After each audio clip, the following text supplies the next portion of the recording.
What's up, everybody? Today I thought that I would do a Memphis Grizzlies rebuild. They're one of the teams that just got eliminated in the last few days. Them, the Wizards, and the Blazers. I'm probably going to do one of a Wizards or a Blazers rebuild because they kind of have similar situations. You know, they have really good players in the backcourt, but they're not on the greatest contracts, hard to trade. One of them's a little bit better than the other. You know, similar situations. So I'll probably do one of the two of those. Whichever one I get more comments for, I'll do either the Wizards or the Trailblazers. But today I'll do the Memphis Grizzlies. I tried to force win and lose some games to get them to the 8th seed, but they got the 7th seed. It's whatever. They'll probably lose in the first round anyway. I'll simulate the playoffs as we kind of go through this. The Grizzlies had a very interesting season. They started the season without Jaren Jackson Jr., which kind of got them off to a bit of a slow start. But even with Jaren Jackson Jr. on the bench, they still had a pretty good season. Ja Morant really came into his own as a player this season, especially in the playoffs. Averaged like 30 points and 8 assists per game or whatever in the playoffs. He was absolutely fantastic. And the Grizzlies they're rebuilding that grit and grind culture, you know. Kyle Anderson, slow-mo, has been a really good part of this team. Jonas Valanciunas is just a 20-20 machine when he wants to be. They have a lot of just young, good, gritty shooter, you know, driving kind of guys. Just guys that are perfect glue guys and role players on a team. They have a lot of great role players on this team. So I'm excited to see where the Memphis Grizzlies go on from here and how much success they'll have as Ja Morant and Jaren Jackson Jr. continue to develop. So obviously we don't have a pick in the lottery of this draft. We're right outside of the lottery. We have pick 17. That's probably going to be around where we are in real life. But I'm not exactly sure. Going through the roster a little bit more just on this screen right here, I've already talked about Ja Morant. He's developing his three-point jumper as well, and if he can develop that, he'll be deadly. There's Triple J, which I talked about, Jonas I talked about. Kyle Anderson just does a little bit of everything. He's the perfect guy on a team to play the small forward role like he was playing this season for the Grizzlies. Brandon Clark's an interesting scenario because he had a really good rookie season. But with Jaren Jackson Jr. and Kyle Anderson, who, you know, Kyle Anderson's not too much older than Brandon Clark because Brandon Clark was a very old rookie. How much more can Brandon Clark improve, and what's his role on this team going forward? Xavier Tillman's been really nice. I think he plays a little bit more power forward than center, but, you know, he was a really nice rookie this year. Dylan Brooks as well. He's just one of those perfect glue guys. He scored like 30 points in one of the games in the playoffs. Just tough guy. Grayson Allen, he's a good shooter. Desmond Bane, another rookie who's, you know, putting in big effort. D'Anthony Melton, Justice Winslow has not really worked out for the Grizzlies in his tenure here. We're probably going to let him go. Tyus Jones is a very solid backup point guard, and then the rest of the team is here. For staff signing, we're probably just going to re-sign Taylor, what is his name? Taylor something? I don't remember his name. Taylor Jenkins, is it? Where is he? I'll know his name when I see it. There it is, yeah. Taylor Jenkins. He led the Grizzlies to the playoffs. He's been a pretty good coach, I'd say, so far. We're going to fire this dude. He's got C- rankings. I'll just sign whatever the best dude is for here, and I'll just fill out my staff with the best guys that I can find. You know we got to get Randy Martin for those 3 training camps. So at pick 17, I was looking through the prospects. I'm not really loving any of the rest of the shooting guard prospects. That's really what I wanted to target in this draft. There's Cam Thomas, but he's a B- overall, despite being the best ranked in the Draft Express for shooting guards. But I really liked Moses Moody. He went literally one pick before us. I was simulating up to pick 14, and he hadn't been taken yet, so then I simulated to my pick, and then Moses Moody got taken. So I'm going to try to make out a trade with the Charlotte Hornets to get Moses Moody. So I'm probably going to offer like my 17th pick and one of D'Anthony Melton and Grayson Allen. We don't really need that many shooting guards if we're going to get Moses Moody. I think D'Anthony Melton, I have not liked his play quite as much as Grayson Allen. I feel like he's just more of a plug-and-play guy than D'Anthony Melton. 6'2" at the shooting guard position is not something I completely love either. So let's see if they'll accept D'Anthony Melton and our 17th pick for Moses Moody. And they do. So we got our guy Moses Moody with the 16th overall pick, I guess, technically. And it looks like we have 2 second-round picks. I can see what's up with these second-round picks. Is there anyone that's still a decent overall? We'll go with Trendon Watford. He's still a C-, and I'll just simulate to the end of the draft. Yeah, so we're just going to sign Moses Moody. He's a 75 overall. We'll put him into potential camp. He'll be pretty good for us, I think. 69 overall, nice, but not nice enough to be on the team. And Neemias Queta, we're not going to accept their rookie signing options. Justice Winslow, we're definitely going to decline his team option. He was not worth the $13 million. He's had sparks with the Heat and the Grizzlies in his career, but the point guard Justice Winslow didn't work. Small forward Justice Winslow isn't working, and he's definitely not worth $13 million. We'll accept Killian Tilly and Sean McDermott, though.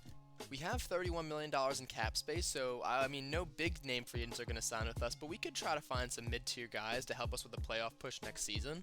I think my big, I guess, in quotation marks, free agent signing might be TJ McConnell. Not too big at 6'1", but we'll sign him to a 1-and-1 type deal worth like $20 million. TJ McConnell is just like the perfect backup point guard, and I think he would be good behind John Morant, so we'll try to sign him on a deal. Besides that, I don't really think we need too much at any other position. Maybe a backup shooting guard if Moses Moody isn't quite ready yet. We could sign Duncan Robinson, but I don't even think we need a guy like Duncan Robinson. We could sign a guy like, I don't know, JJ Redick to be a veteran leader on the team, maybe continue his playoff streak. I don't really think we need too much in free agency this year. We'll have money for next year, so we can save money for next year. We'll sign those two guys on the team and just go to player progression, I think. At player progression, we got the big jumps. John Morant up 4 to an 89 overall. Jaren Jackson Jr. up to an 85, very nice. Kyle Anderson up to an 83. I think one of those was because I moved him to the small forward position because that's what he's been playing for the Grizzlies this season. Jonas Valanciunas stays the same at an 83, 82 for Brandon Clark, 78 I should say for Xavier Tillman, and a lot of green arrows. We can have a single red arrow. Yeah, we have one in JJ Redick, but everyone else goes up. That's just because JJ Redick is like 77 years old. So because the boy Randy Martin, we have 3 training camps. We're definitely going to send Moses Moody to an untapped potential. He goes to an A potential. That's great. We'll probably send, what's Jaren Jackson Jr.'s potential at? It's at an A. We'll send him to potential, and he doesn't go up, which kind of sucks, but that's alright. And who's our next young guy we want to send it to? Maybe Desmond Bane. Yeah, we'll go Desmond Bane to untapped potential, get him up to an A- potential. And because we signed TJ McConnell, we don't really need Tyus Jones anymore. I was looking for a team that needs a backup point guard, and the Miami Heat fit that role. They don't have Goran Dragic anymore. They must have let him go off his team option, and their backup point guard right now would be Alex Caruso. First of all, I think he's more of a shooting guard anyway, but we get Moise Wagner and a 2026 second-round pick, and they get a better backup point guard. So we're going to go with that. Right now, the rotation is going to look like this. John Morant, Grayson Allen, Kyle Anderson, Jaren Jackson Jr., and Jonas, with Brandon Clark, TJ McConnell, Xavier Tillman, Dylan Brooks, and Desmond Bane. Moses Moody isn't getting minutes. I really want him to get minutes, but I don't see a way that he can get minutes without trading one of Desmond Bane or Dylan Brooks. Dylan Brooks looks like he wants to eat me right now, by the way. I don't know what that face is, but it can't mean something good. So I'm actually going to go with an 11-man rotation. I'm going to go with John Morant, Grayson Allen, Kyle Anderson, Jaren Jackson Jr., and Jonas Valanciunas, with Brandon Clark, TJ McConnell, Xavier Tillman, Dylan Brooks, Desmond Bane, and Moses Moody getting a few minutes. I know they've gone with Dylan Brooks, the 2 guard, in real life, and I kind of prefer him there over Grayson Allen. I don't really love Grayson Allen starting, but if you put Dylan Brooks to a shooting guard, he goes down to like a 75, so I'm not going to do that. We're going to probably simulate to this trade deadline, and we'll see, is there a potential move with a guy like Brandon Clark, Dylan Brooks, Desmond Bane? We'll see how we're doing. At the contract extension deadline, there's not a bunch of guys that want to re-sign, and by not a bunch, I only mean one, but Dylan Brooks is only asking for $7 million a year for a contract extension. I would give him a 2-year, $12 million contract extension for sure. He was really good for the Grizzlies for this year's playoffs. We're 27-12 right now. Dang, okay, no Ja Morant All-Star appearance, even though we're 35-16. Okay, NBA, keep sleeping. He has the first or second 2021 to 2022 NBA season wraps up, whatever we want to call it. And Jokic is the MVP, as he probably will be this year. 23 points, 12 rebounds, 9 assists, steal and a half and a block on 54, 45, 87 splits. Kuminga wins the Rookie of the Year, only averaging 12, 6, and 5. I guess those are good numbers. Cole Anthony, 6th Man of the Year, averaging insane stuff. Jonathan Isaac, DPOY. And Trae Young, most improved at 27 and 10 assists. Is that not pretty similar to his numbers from this season? Let's see. Career stats. Oh, what? That's got to be wrong. That's got to be a glitch. Okay. There's no way he averaged 11.7 points and 1 assist last year. Okay, well, I guess good on you, Trae Young. Any All-NBA team for... Nope, no Ja Morant on an All-NBA team, and no anyone on any team. And no Moses Moody either. Okay. The slander maintains itself.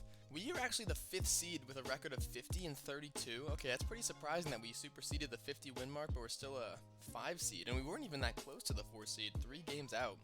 Really good Western Conference this year, I guess.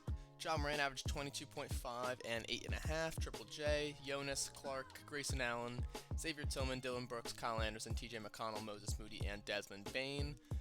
Let's take a quick look. I never showed you guys the system proficiency, and it's 3.5 stars balanced. That's our best system, by the way. So that's cool there. For our game plan, I think we're going to shorten the rotation a little bit. Moses Moody has been better than quite a few guys. He's actually going to take the starting role, it looks like, right now. So we're going to have John Morant, Moses Moody, Kyle Anderson, Jaren Jackson Jr., and Jonas Valanciunas, with Brandon Clark, TJ McConnell, Xavier Tillman, and Desmond Bane off the bench. I think we're going to shorten it all the way to a 9-man rotation. And we're going to roll with this for the playoffs, I think.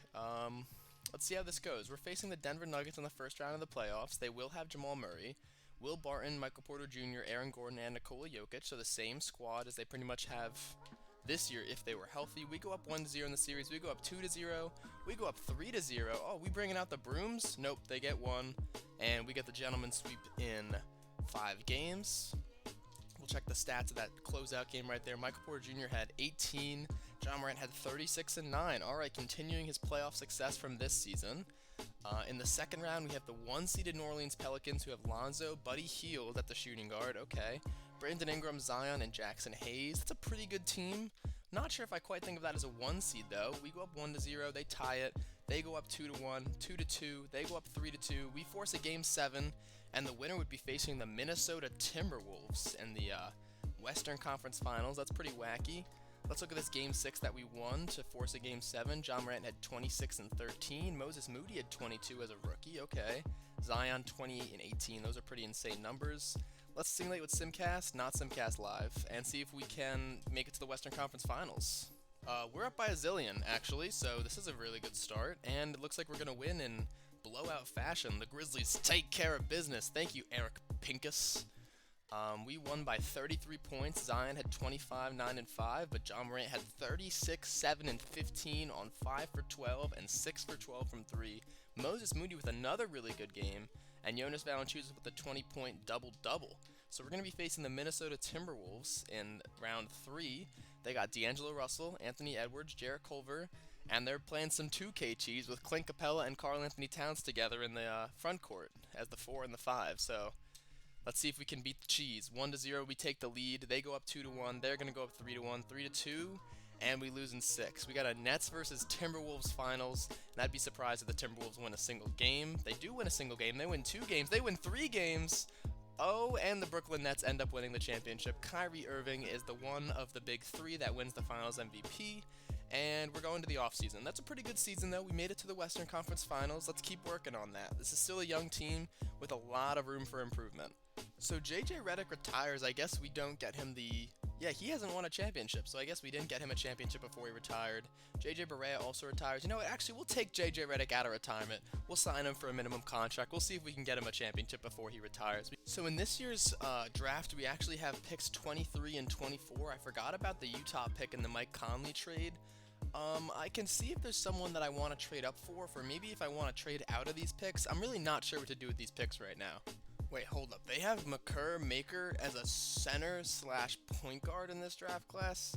Yeah, that doesn't make any sense. Dang, some of these trades are crazy. I'm not sure if they're realistic, but I mean, like, I could trade the 23rd, 24th, and a second-round pick for Christian Wood. How do the stars match up here? That would be crazy, but I don't think we're going to go with that.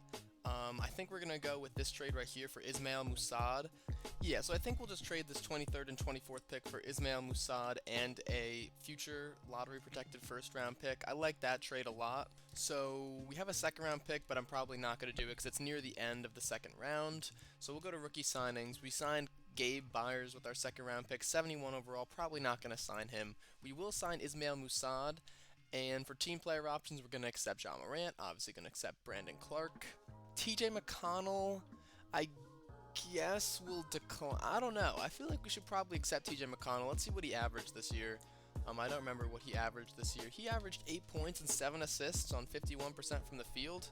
0% from 3? What? Did he not take a single three-pointer? 2K, what do you have his three-point percentage at, 2K? He's a decent three-point shooter. Wait. He's got a B+ three-point scoring and didn't take a single three-pointer this year. I'm going to fix his tendencies, but I'm going to accept his team option. We can always put him into a sign-in train if necessary. We're going to decline John Conchar just because we don't really need him on the team. For qualifying offers, we'll send one to Grayson Allen and Jaren Jackson Jr. That's probably all we're going to do there. And in moratorium period, we're probably just going to re-sign a lot of our guys. Jaren Jackson Jr. is going to get the bag. I'll probably give him a 4-year deal worth about $120 million. We'll do something like that. We're just going to sign him immediately.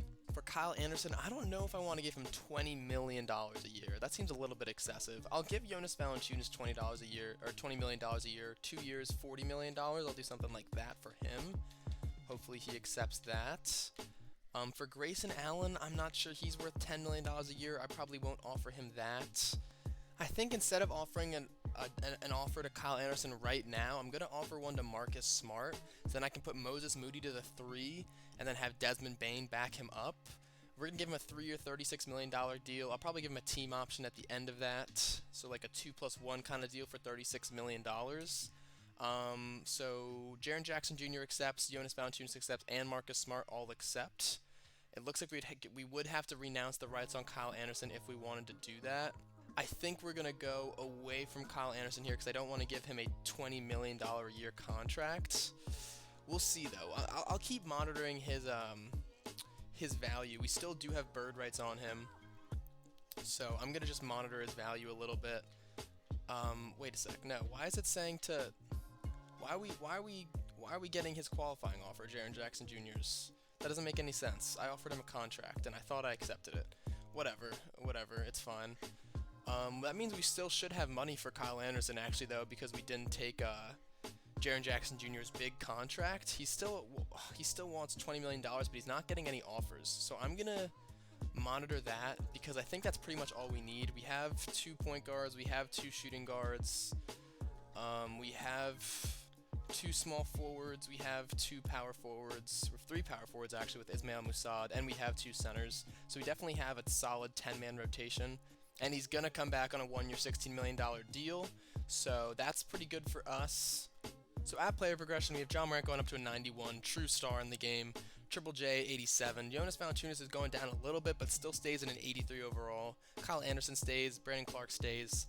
Marcus Smart goes up 1, which is pretty surprising. Desmond Bane up 2, Moses Moody up 4, and that's all. Oh, I forgot to sign JJ Redick. I'll see if he's in free agency when we get there. I'm going to send Moses Moody to 1 more untapped potential, get him up to an A. I'll probably send perimeter defense to John Morant. And I'll send rebounding to Jaren Jackson Jr. I think that's what we're going to do for our 3 training camps, and we'll advance to the next season. This might be our last season, depending on how it goes. And we're signing JJ Redick to a minimum contract. And I liked how our signings ended up turning out. So we have a starting lineup of John Morant, Moses Moody, Kyle Anderson, Triple J, and Jonas Valanciunas. Brandon Clark and Marcus Smart are going to be really nice off of the bench. Then we have TJ McConnell, Desmond Bane, and Xavier Tillman wrapping up the rotation. Probably going to trade Dylan Brooks just because we don't really need him on the team anymore. Even though we just signed him to an extension, he doesn't really have much of a role on the team anymore. He's got 3 years left on his deal, and he's a steal of a contract for a team later. So I guarantee there are a lot of teams that want to take him on.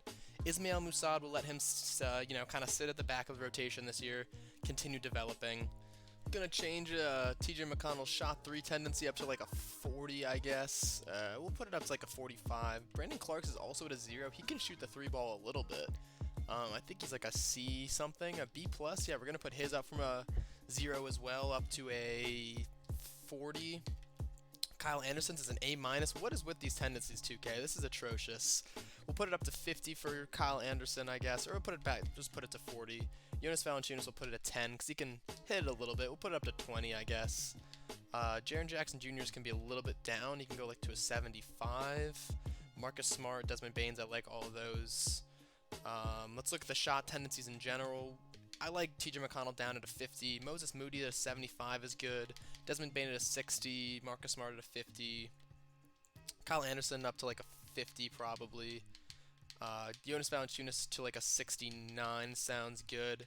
You can be up a little bit too to like a 75, and you can be at like an 85 John Morant. So, and I think we're just gonna do this trade to the New York Knicks. It looks like they're competing because they have Jimmy Butler and Julius Randle on the team. Usually I see Julius Randle go to the Heat to join Jimmy, but I guess the other way around this time. He's an expiring contract, so we're just gonna probably let him retire after this season, even though he's retired in real life already. But 2K, doesn't actually do anything, and we get an extra second-round pick. We actually have a lot of picks, and I was thinking about making a potential star trade. Like, we have our first this year in 2 seconds, and we have 3 firsts next year, and those are pretty much the picks that we have, but I just don't really see an avenue for a star trade. I mean, just looking at our roster, We have Ja Morant, who's about to be contracted. He's going to be extension eligible soon. Jaren Jackson Jr., who's going to get an extension. I mean, I was supposed to give it to him, but it took him on the qualifying offer anyway. I mean, Brandon Clark might get traded if he's unhappy being a bench piece. Jonas Valanciunas and Kyle Anderson are also potential trade candidates. But I think this team is really just set up letting their young guys develop and having a really, really solid team. System proficiency is 3.5 stars balanced. Really still nothing goes to 4 stars. That's kind of unfortunate. But I guess we'll run 3.5 star balance with Taylor Jenkins. And I'm going to assume it to the trade deadline. I don't see myself making a trade, but hey, you never know. And life is good. We finally have Ja Morant as a one-time All-Star. And we got the season ending with Stephen Curry at, 35 years old now? Yes, sir. Winning an MVP, averaging 28.5 and 10 assists. That's by far a career high. Kendrick Chandler, Rookie of the Year, averaging insane numbers for the Houston Rockets. Obi Toppin, 6th Man of the Year. He must be behind Julius Randle. Jonathan Isaac, Defensive Player of the Year. And Moses Moody, Most Improved Player, averaging 15.5, 3.5, and 3.5 with over a steal. Very nice splits from him. Billy Donovan was the Coach of the Year, going 61 and 21 with the Bulls. Who do the Bulls have? Did they sound like Kawhi or something? Do we have Ja Morant? Ja Morant makes an All-NBA third team. I think we've seen his stats pretty recently, but he averaged 23.5 and 9 assists, so very solid.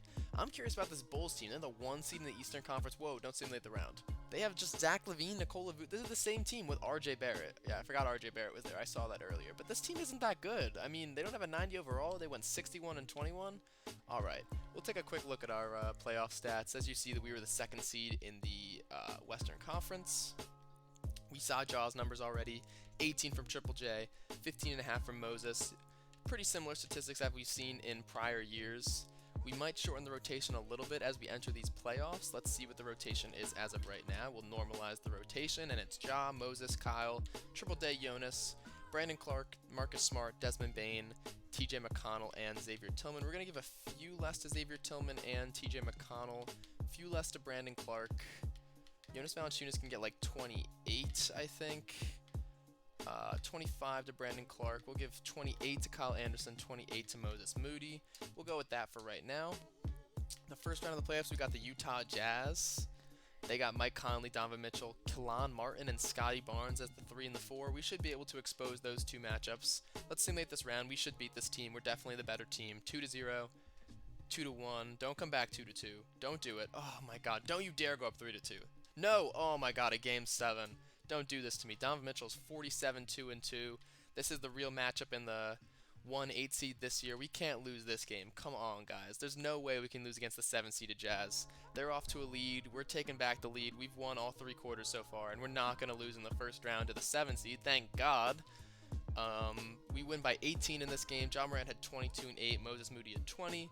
Donovan Mitchell had 28, and this Caleb Houston guy, who's a 77 overall, had 22 as well, but we make it out of there. Next, we have the 3-seeded Pelicans. They have Lonzo, Devon Hall, Brandon Ingram, Zion, and Jackson Hayes. I'm pretty sure we beat this team last year when they were the 1 seed, so let's beat them again. We go up 2-0. We go up 3-0. Are we going to give them the sweep? Nope. 3-2. Don't you dare come back from a 3-0 deficit, and we win in Game 6. Zion had 38 and 10. Triple J had 26 and 10. All right, he's averaging 17 for the playoffs, and Ja Morant is averaging 26.5 and 9. Moses Moody as well is averaging 17 points. Really solid play from the boys this year. And now we have the 1-seeded Golden State Warriors. They have MVP Steph Curry. No Clay or Wiseman or Wiggins. What the heck is this team? Steph, Josh Christopher, Jalen Johnson. That's going to be a really good team in a few years. Eric Pascal and Andre Drummond. I'm wondering, do they still have James Wiseman? Are they just playing him off of the bench? They do. He's an 87 overall, but they're playing Drummond over him. That's weird as heck. Let's simulate the round and see how this goes.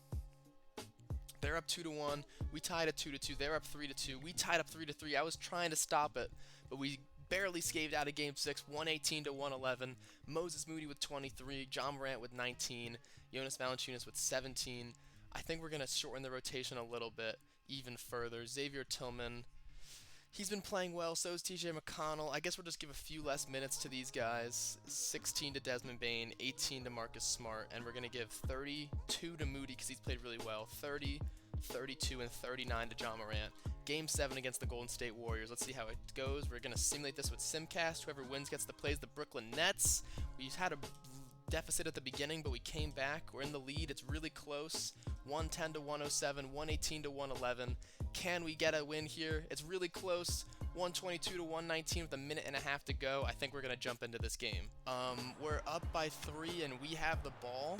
So Marcus Smart, John Morant, Moses Moody, Kyle Anderson, and Jaren Jackson Jr. I think are in the game right now. And Moses Moody hits a really clutch 3, puts it up by 6 with a minute and a half to go in this winner-go-home game. It looks like that might be the dagger, but I don't want to count out Steph Curry yet, especially because we just gave him room and he decided not to take it. James Wiseman gets an easy dunk. He dunks his junk all over Jaren Jackson Jr.'s face. We're still up by 4, though, with a minute and 20 seconds to go. Okay, John Morant gets double-teamed, pass it to Marcus Smart, who doesn't take that three-pointer, thank God. That is a very Marcus Smart thing to do. John Morant takes the three-pointer, though, and he hits that. 128 to 121. We're up by 7. That might do it. Stephen Curry drives to the paint. He's going to kick it out to Montrezl Harrell for 3. What? Yeah, that's not going to work. Moses Moody gets the rebound. John Morant's going to take his time dribbling up the court, and I think that's going to do it. They're not going to foul. That's going to be game over. John Morant's going to dribble out the clock. We're going to get an 8-point win, 132 to 124 in Game 7 of the Western Conference Finals. And this young Grizzlies team is going to the NBA Finals. For the game, Curry had 32 and 12, Christopher 24, and Wiseman 20 and 5. John Morant had 30 and 10, Brandon Clark off the bench with 23, Jonas with 21. Really solid game overall. A lot of double-digit scorers. The only people who played who did not score in double digits were Xavier Tillman, Marcus Smart, and TJ McConnell. Alright, so in the NBA Finals, we got the Brooklyn Nets. They probably still have the big 3. They have Kyrie, James Harden, Bruce Brown, Kevin Durant, and Evan Mobley. How in the world did they get Evan Mobley? Wait a minute. Where did they draft him? They have an 84 overall in the G League too. Thank God he's not playing. Oh my God, this team is stacked. They got him at the 11th pick. How did they get the 11th pick? Oh boy, this is going to be a tough series. We're going to simulate game by game. We actually win game 1. Okay, I'm just going to simulate the round because it goes very slowly on the Xbox One's simulation speed. We're up 2-0. They bring it back 2-1. We're up 3-1, 3-2. Oh, 3-3, we lost by 6 in that game 6. That would have been a great opportunity to take the series. James Harden had 38, KD had 31, Moses Moody had 25, and Jonas Valanciunas had 24. John Morant, not a good game in that game 6. A good game from John Morant there probably would have given us the series. That's very, very unfortunate. Here it is, game 7.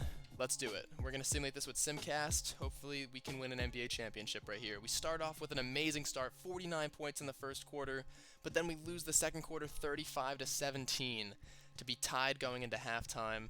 We take a bit of a lead in the third quarter. We're still up by a little bit, and with 38 seconds to go, we're up by 20. We're about to win an NBA championship on our home court in Memphis against the Brooklyn Nets in 7 games. And I'm going to play this last possession or so out. James Harden's going to take that layup. He's going to hit it. It's fine. We're up by 18. I got to flex on the Brooklyn Nets a little bit. John Morant's got 33 and 7. All right, let's see who else is. What are these percentages? I didn't even know what those percentages were below the players. Triple J is 28 and 12. Jonas Valanciunas had 15 and 10. Kyle Anderson had 23 points in this game 7. All right. And then Marcus Smart had, get it to Marcus Smart. He had 8 points and 1 assist. All right, John Morant, take the three-pointer. Oh, that's money. John Morant, 36 points, 3 rebounds, and 7 assists with 8.5 to go. We're up by 21. That was real insult to injury right there.